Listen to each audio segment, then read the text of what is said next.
Esta semana estará marcada por las acusaciones constitucionales en contra de 3 ministros de la Corte Suprema, un escándalo que salió a la luz a raíz del caso Audio y que ha tenido impacto no solo en el Poder Judicial, sino también en el ámbito político, especialmente a menos de 2 semanas de las elecciones regionales, municipales. Para analizar este escenario estamos en contacto con Marco Moreno, académico de la Escuela de Gobierno de la Universidad Central. Marco, bienvenido a Canal 24 Horas, ¿cómo te va? Muy buen día.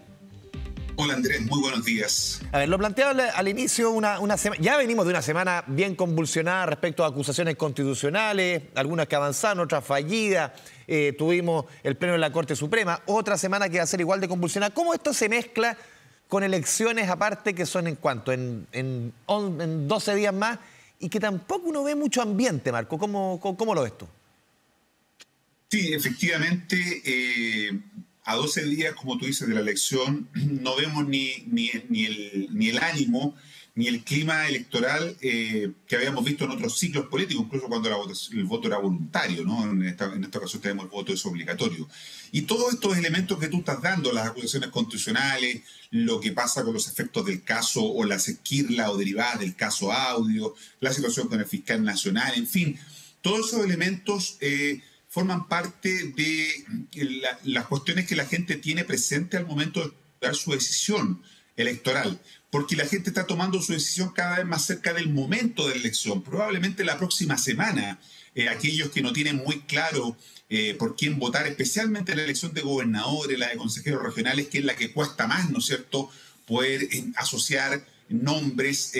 Piensa tú que hoy día los candidatos no usan los logos de los partidos políticos en una suerte de despolitización, ¿no? Cuando uno ve por las calles las palomas o en redes sociales, la información. Entonces, no es fácil en el caso de los gobernadores y consejeros regionales hacerse una idea de quiénes son estos candidatos, por lo tanto voy a tener que informarme. Más aún cuando es probable que esta elección tenga segunda vuelta, la de gobernadores, porque no se puede alcanzar el 40% para ganar en primera vuelta en todas las regiones del país. Por lo tanto, tenemos un escenario de poco interés, falta de información, y todo eso sumado a los problemas que podrían incentivar, ¿no es cierto?, que aun cuando el voto es obligatorio, podría expresarse algún tipo de voto, aumento del voto nulo, claro, o como efecto de castigo, ¿no es cierto?, por esta situación política, pero también por la obligatoriedad de ir a votar. Eso se llama en ciencia política la resistencia pacífica. Es decir,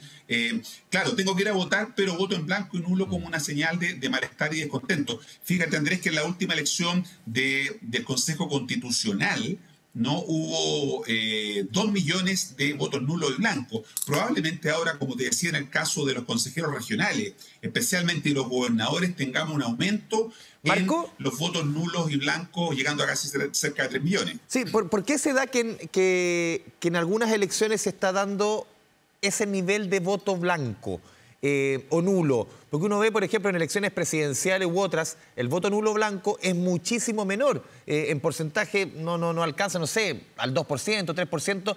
Aquí es muchísimo mayor. Tú ponías bien el ejemplo de respecto a esos 2-3 millones. Incluso aquí, estaba leyendo el fin de semana, proyecciones del mismo Pepe Out también, que él decía que va a ser una cantidad similar. ¿Por qué en este tipo de elecciones se da esa distancia respecto, o es distinto, por ejemplo, a una elección presidencial? En que ahí, por ejemplo, hemos visto los números, quizás ahora no hemos tenido elección presidencial con voto obligatorio. Ahí los números son más bajos en cuanto a esa distancia que se manifiesta con el voto blanco nulo.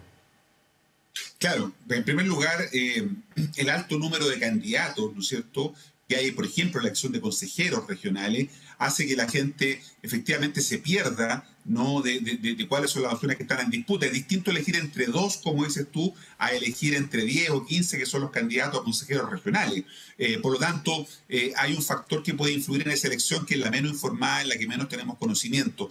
En segundo lugar, porque hay mucho mayor, diría yo, descontento, desafección política por lo que está ocurriendo en el país, desconocimiento, como decía antes, de los candidatos, fatiga electoral, agreguémosle. Llevamos todos los años, hemos tenido elecciones. Este gobierno, el gobierno del presidente Gabriel Boric, ha estado caracterizado porque desde que asumió, ¿no es cierto?, el año 2022 ha tenido elecciones, va a terminar con elecciones de los 4 años de su mandato. Y entonces hemos estado sometidos a un constante sinnúmero de procesos electorales, lo que genera fatiga electoral en los ciudadanos. Por lo tanto, todos esos fenómenos se pueden conjugar, ¿no es cierto?, en que podamos ver un aumento quizás de los números, de los votos, perdón, y blanco, que habría que leerlo. Muchos casos que la gente se equivoca, hay muchas explicaciones, pero también yo haría una lectura respecto de esos votos como un elemento de castigo,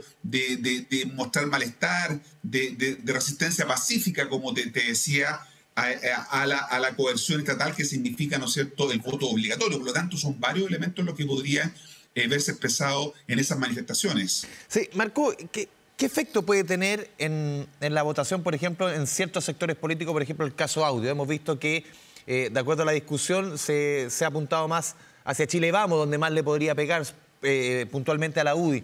El caso Audio, por el tema Hermosilla, por el tema Chadwick.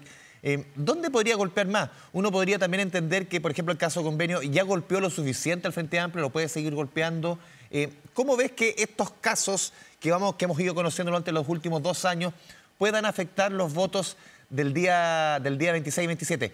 ¿Va a afectar lo suficiente? Y lo otro, ese resultado, ¿se puede proyectar para noviembre del próximo año en cuanto a presidenciales?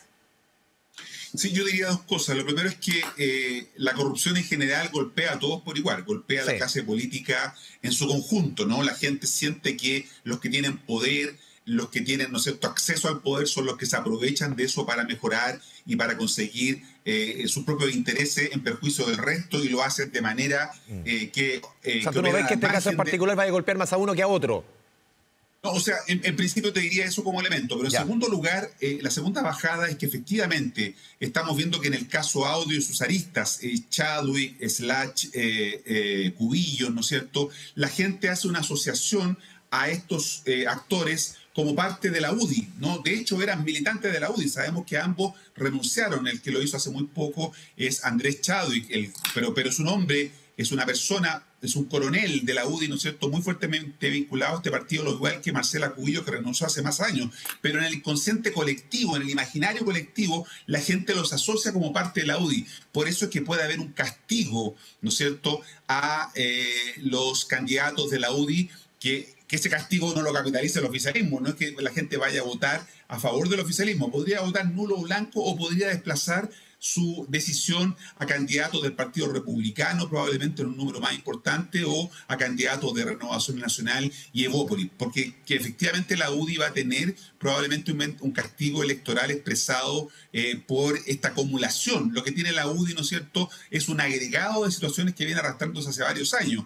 El caso Macaya, la negociación complicada para estas elecciones que los terminó generando divisiones, ¿no es cierto?, más profundas dentro de la oposición, y agreguemos entonces toda la arista del caso Audio que hemos venido conociendo en el último tiempo. Por lo tanto, creo que la UDI va a ser un caso de mayor efecto en lo electoral. Y como tú decías, el Frente Amplio, probablemente, como dicen los economistas, tema que a ti te gusta mucho, ¿no es cierto?, a lo mejor está neteado, sí. Está neteado ya el castigo, porque ocurrió hace más de un año, ¿no? Y por lo tanto probablemente ese efecto se vaya a ver, se ha diluido, salvo que conozcamos situaciones en los próximos días que vuelvan a colocar sobre la palestra, ¿no es cierto?, algo sobre el caso Fundaciones o revelaciones de los chats de Hermosilla que impliquen a gente del gobierno. Eso podría tener un efecto también si es que en los próximos días esto ocurre, porque la gente está tomando su decisión más cerca del momento de la elección. Sí, Marco, apuntando quizás también a noviembre del próximo año, ¿cómo ves tú figuras, por ejemplo, como Carolina Toá, que la semana pasada sorteó esta acusación constitucional? Vimos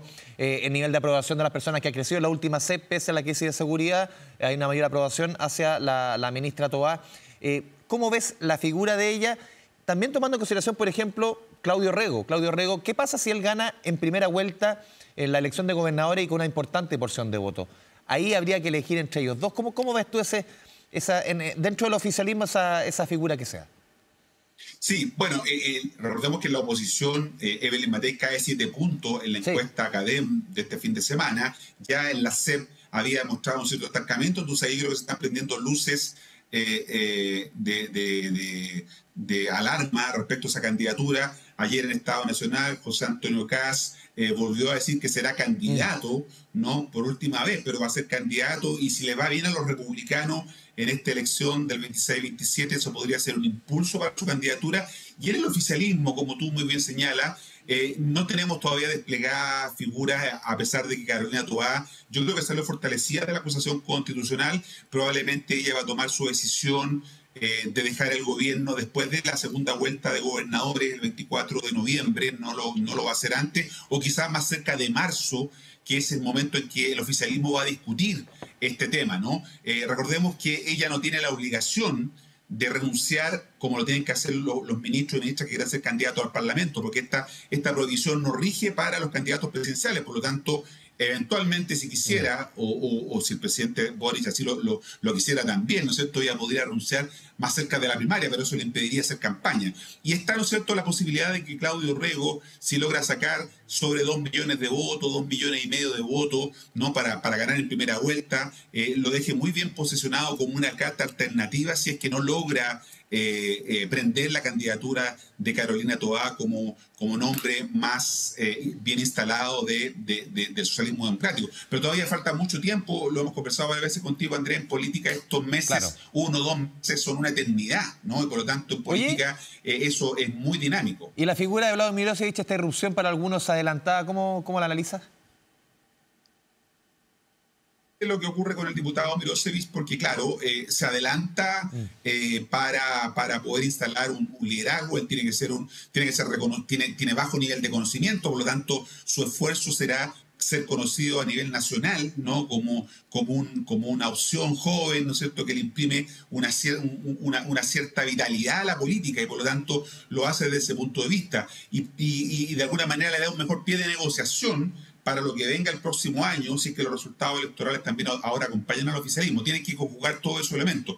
Ojo que también anunciaron el lanzamiento de la candidatura presidencial de Jimena Rincón para los próximos días, ¿no? Por lo tanto, se empieza a armar, de demócratas, perdón, se empieza a armar el naipe, ¿no es cierto?, de las opciones presidenciales. Y respecto, tú lo mencionabas al inicio de la respuesta respecto a la oposición. La figura de Evelyn Matei, claro, la Academ, a tu juicio, esos números no la dejan no es un Panzer que no se pueda derrotar, como muchos pensaban hasta hace un rato, respecto, por ejemplo, a lo que puede suceder la derecha. Y la figura de Kast, que Kast uno siente que con entrevista ayer en el Estado Nacional, también en el diario La Tercera, irrumpe nuevamente. No es raro que él de repente desaparezca un poco del plano y de repente aparece. Yo creo que hay una estrategia detrás, yo creo que nada es coincidencia. ¿Cómo ves tú la figura de Kast, esta última candidatura que él dice seguramente se la va a jugar en esta tercera vez, y también la figura de Evelyn Matei? Claro, que Kast se podría, como decía antes, si es que tiene un buen resultado el Partido Republicano, que probablemente lo pueda tener en la elección, sobre todo de concejales, va a aumentar, va a sacar alcaldes que no tenía y probablemente un par de gobernadores. Por lo tanto, eso sería un buen impulso para reponer la candidatura de Kast, que había estado un poco alicaída los últimos meses, no opacada por el liderazgo de Evelyn Matei en las encuestas. Pero ese liderazgo de Evelyn Matei en las encuestas ha comenzado a mostrar el fenómeno de la fatiga, de la carrera, ¿no es cierto?, larga, a la que ella no está acostumbrada. No es fácil mantener un liderazgo. Ella deja el municipio el 6 de diciembre, ahí va a tener que mantenerse vigente, pero si es que acá se le va bien, podría ser amenazada por esa candidatura, y no descartemos que aparezcan otros nombres en la derecha si es que finalmente la candidatura de Evelyn Matei comienza a desfondarse, porque las primarias son en julio, recordemos, del próximo año. Sí, y en esta pérdida de, entre comillas, de brillo, podríamos decir, un concepto que tú quieras usar para la candidatura de Matei, eventual en ese escenario, ¿cuánto afecta también el mismo papel que ha jugado Chile Vamos, su partido, la UDI, los errores que han habido? Tú decías que aquí uno de los principales partidos que puede perder espacio, por ejemplo, en la municipal, gobernadores, puede ser la UDI. ¿Cuánto los, entre comillas, podríamos decir, autogoles de la centro-derecha le pegan a Matei? Yo creo que mucho, porque frente a la opinión pública los ciudadanos piensan que no basta con la alternancia para llegar al poder, ¿no? Se requiere ser también alternativa de gobierno. Y hasta ahora la oposición o las oposiciones no han mostrado esa capacidad. Han tenido dificultad para ponerse de acuerdo, para actuar colectivamente. Viste tú lo que pasó con las acusaciones constitucionales, Renovación Nacional, los diputados hicieron una acusación constitucional o amenazaron con una acusación constitucional contra el presidente de la República, Republicano presentó otra contra la ministra del Interior sin éxito. Es decir, esta dificultad para mostrar que pueden ser gobierno, por eso digo hacer alternativa, la gente no la está viendo tan clara, ¿no? Lo que le da también una luz de esperanza al oficialismo, porque evidentemente, contrariamente a lo que podía ocurrir hace algunos meses atrás, la disputa presidencial no está cerrada a favor de la oposición, porque la oposición solo ha mostrado capacidad de alternancia, pero no de alternativa. Y eso se expresa en toda esta desinteligencia, esta dificultad para actuar colectivamente que tiene la oposición. Y por eso digo que entonces el escenario presidencial sigue estando líquido, sigue estando no completamente hoy día a favor de la oposición, y por eso que decía que se le abre una ventana de oportunidad al oficialismo siempre y cuando haga bien las cosas, tenga un buen candidato o candidata para enfrentar ese desafío. Por último, Marco, no quiero dejar de preguntarte, salir un poco del tema político, las elecciones, volver al tema de las acusaciones, la figura de Sergio Muñoz. Hay una entrevista larga en el diario La Tercera, deben haber pocos jueces hoy día más reconocidos a nivel nacional que el ministro de la Corte Suprema, Sergio Muñoz, caso de derechos humanos. ¿Cuántos casos lo hemos conocido durante las últimas décadas? Él acusaba ayer, o su principal argumento, era que aquí se le está acusando más que por lo que se está discutiendo en el Congreso, por sus fallos, por lo que ha sido su carrera, por estar relacionado con ciertas temáticas que a cierto sector político definitivamente le incomoda la figura de Sergio Muñoz. ¿Cómo lo ves tú? Claro, desde la centro derecha se ha argumentado que aquí hay una acusación puntual, hay hechos puntuales por los cuales se va a votar durante la semana. ¿Cómo ves tú esta acusación que la debiese ver esta semana el Senado?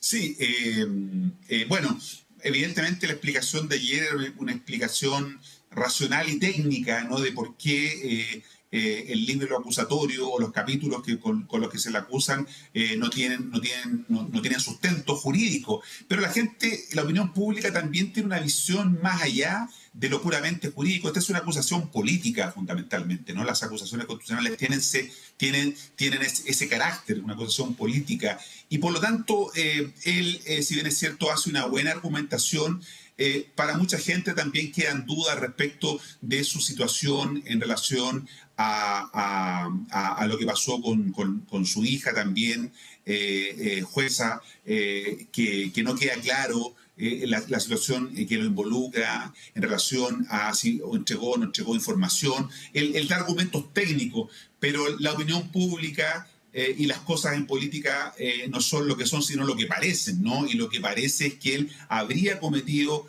una serie de cuestiones que se le señalan, que evidentemente se entremezclan con lo que tú decías, una crítica al activismo judicial que él ha tenido. Se dice que es un juez creativo desde el punto de vista de las soluciones jurídicas, ¿no? Es la crítica que le hacen los expertos, los abogados, y evidentemente esos elementos se cruzan y están presentes en lo que los senadores y senadoras tendrán que decidir. Entiendo que mañana o el miércoles, donde tendrán que, como jurado, votar esta acusación constitucional junto a la ministra Vivanco. Marco Moreno, te agradecemos este espacio, esta conversación con Canal 24 Horas. Muchas gracias. Buen día. Chao, Andrés. Buenos días.